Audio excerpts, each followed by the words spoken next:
حضرت سیدنا عبداللہ ابن عمر رضی اللہ تعالیٰ عنہما ارشاد فرماتے ہیں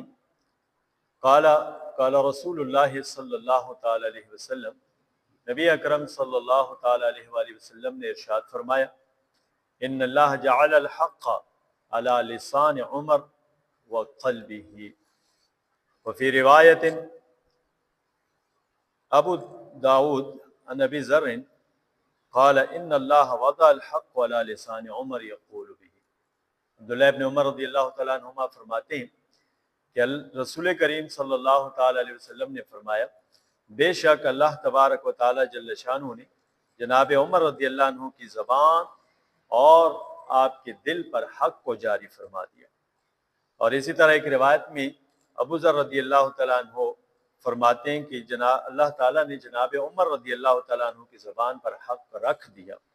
جس سے وہ بولتے ہیں، یعنی ان کے دل میں جو بھی خیالات آتے ہیں وہ برحق ہوتے ہیں، ان کی زبان سے جو نکلتا ہے وہ سچ اور حق ہوتا ہے۔ سیدنا عمر رضی اللہ تعالیٰ عنہ ہی وہ شخص ہیں کہ جن کے متعلق حضرت علی رضی اللہ تعالیٰ عنہما کی روایت آپ فرماتے ہیں، حضرت علی رضی اللہ تعالیٰ عنہ نے فرمایا کہ ہم خیال کرتے تھے کہ جناب عمر رضی اللہ عنہ کی زبان پر سکینہ بولتا ہے۔ سکینہ کا لفظی معنی تو سکون ہے اور اطمینان کو کہا جاتا ہے، لیکن اس کا اصطلاحی معنی جو ہے فرشتوں کی وہ جماعت ہے جو مسلمانوں پر مصیبت کے وقت میں نازل ہوتی ہے، مصیبت اور مشکل کے وقت پہ اترتی ہے اور مسلمانوں کے دل کو اپنے ہاتھ میں ٹھہرا دیتی ہے، جس سے مسلمانوں کے دل گھبراتے نہیں۔ جیسے قرآن کریم میں رب العالمین جل شانہ فرماتے ہیں هو الذی انزل السکینۃ فی قلوب المؤمنین، اللہ تعالیٰ وہی ہے کہ جس نے ایمان والوں کے دلوں میں اطمینان نازل فرمایا، سکون اتارا۔ اور رب العالمین جل شانہ نے فرمایا فانزل السکینۃ فانزل اللہ سکینتہ علی رسولہ وعلی المؤمنین، کہ اللہ تبارک و تعالیٰ جل شانہ نے اتاری ہے تسکین اپنے رسول پر اور مومنوں پر۔ تو یہاں بھی دونوں معنی بن سکتے ہیں، یعنی حضرت عمر رضی اللہ تعالیٰ عنہ کا جو کلام ہے،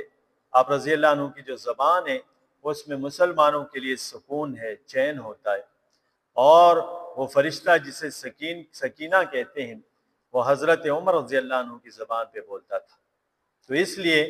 سیدنا عمر فاروق رضی اللہ تعالیٰ عنہ کو رب العالمین جل شانہ نے یہ مرتبہ اور مقام عطا فرمایا جس کے بارے میں رسول کریم صلی اللہ تعالیٰ علیہ وآلہ وسلم ارشاد فرماتے ہیں کہ ان اللہ جعل الحق علی لسان عمر وقلبہ، اللہ تعالیٰ نے حضرت عمر رضی اللہ عنہ کے دل پر اور آپ کی زبان پر حق کو جاری فرما دیا۔ اسی طرح ایک روایت میں آتا ہے، حضرت انس بن مالک رضی اللہ تعالیٰ عنہ روایت کرتے ہیں ان عمر رضی اللہ تعالیٰ عنہ قال وافقت ربی فی ثلاث، عمر رضی اللہ تعالیٰ عنہ فرماتے ہیں کہ میں نے 3 باتوں میں اپنے رب سے موافقت کی، یعنی جو رائے سیدنا عمر فاروق رضی اللہ عنہ کی تھی، رب العالمین جل شانہ نے قرآن میں وہی اسی رائے کے مطابق آیات نازل فرمائے۔ عمر رضی اللہ تعالیٰ عنہ فرماتے ہیں میں نے عرض کیا یا رسول اللہ صلی اللہ علیہ وسلم لو اتخذنا من مقام ابراہیم مصلی، اللہ کے نبی صلی اللہ علیہ وسلم اگر ہم مقام ابراہیم کو اپنا مصلی، اپنی نماز کی جگہ بنا لے تو آپ کا کیا ارادہ ہے؟ فرماتے ہیں فنزلت واتخذوا من مقام ابراہیم مصلی، تو قرآن کریم کی آیت نازل ہوئی جس میں یہ حکم دیا گیا کہ مقام ابراہیم کو جائے نماز بنا لو۔ یہ پہلی موافقت ہے جو حضرت عمر رضی اللہ تعالیٰ عنہ کے اپنے رب کے ساتھ۔ فرماتے ہیں دوسرے نمبر پہ میں نے کہا یا رسول اللہ صلی اللہ علیہ وسلم یدخل علی نسائک البر والفاجر، اللہ کے محبوب صلی اللہ علیہ وسلم آپ کے ازواج مطہرات کے پاس ہر قسم کے لوگ داخل، نیک اور فاجر اور فاسق ہر قسم کے لوگ آتے ہیں۔ تو یا رسول اللہ صلی اللہ علیہ وسلم فلو امرتہن، اگر آپ اپنے ازواج مطہرات کو یہ حکم کریں یحتجبن، کہ وہ حجاب کر لیا کریں، پردہ اختیار کریں، فرماتے ہیں کہ رب العالمین جل شانہ نے فنزلت آیت الحجاب، پھر جو عورتوں کے پردے کی آیات ہیں اس موقع پہ نازل۔ یہ دوسری موافقت عمر رضی اللہ تعالیٰ عنہ۔ اور تیسرے مقام پہ سیدنا عمر رضی اللہ تعالیٰ عنہ فرماتے ہیں وَاجْتَمَعَ نِسَاءُ النَّبِي صلی اللہ علیہ وسلم فی الغیرۃ، کہ رسول کریم صلی اللہ تعالیٰ علیہ وسلم کے ازواج مطہرات اکٹھی ہو گئیں، غیرت کھا کر جمع ہوئیں۔ عمر رضی اللہ عنہ فرماتے ہیں کہ میں نے ان ازواج مطہرات سے کہا کہ اگر اللہ جل شانہ جو ہے تو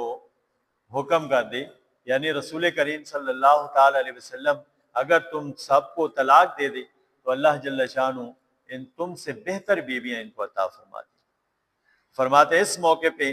اللہ تبارک و تعالیٰ جل شانہ نے قرآن کریم کی آیت نازل فرما دی عسیٰ ربہ ان طلقکن ان یبدلہ ازواجا خیرا منکن، کہ اگر رسول اللہ صلی اللہ علیہ وسلم تمہیں طلاق دے دیں تو اللہ تعالیٰ تم سے بہتر ازواج رسول کریم صلی اللہ علیہ وسلم کو عطا فرما دی۔ فنزلت کذالک، اسی طرح یہ آیات مبارکہ نازل ہوئی۔ تو عبداللہ ابن عمر رضی اللہ تعالیٰ عنہ فرماتے ہیں کہ یہ تین مقامات ہیں کہ جن میں عمر رضی اللہ تعالیٰ عنہ نے اپنے رب کے ساتھ موافقت کی۔